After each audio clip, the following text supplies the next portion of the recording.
मुंबईच्या प्रभादेवी परिसरात वसलेले श्री सिद्धिविनायक गणपती मंदिर हे भारतातील सर्वात प्रसिद्ध आणि श्रद्धास्थान असलेल्या गणपती मंदिरांपैकी एक मानले जाते।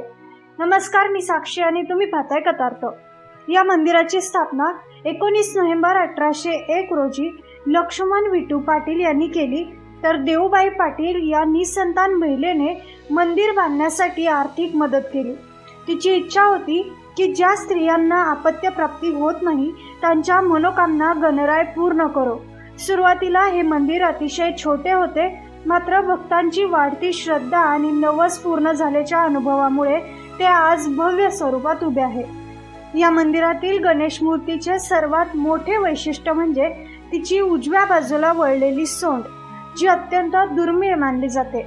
मूर्तीच्या दोन्ही बाजूला रिद्धी आणि सिद्धी या दोन्ही देवी विराजमान आहेत। सिद्धिविनायक हे नाव 2 शब्दांपासून बनले आहे।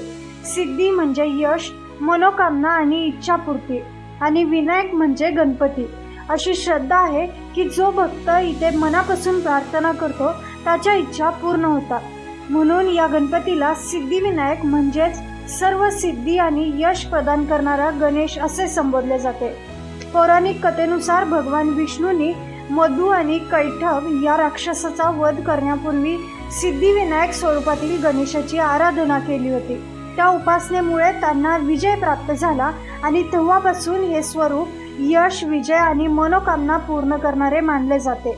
आज लाखो भाविक तसेच अनेक नामवंत व्यक्ती या नवसाला पावणाऱ्या गणरायाच्या दर्शनासाठी येथे येतात। श्रद्धा, इतिहास आणि भक्ती यांचा सुंदर संगम असलेले सिद्धिविनायक मंदिर आजही मुंबईची ओळख आणि गणेश भक्तीचे अढळ श्रद्धास्थान बनून उभे आहे।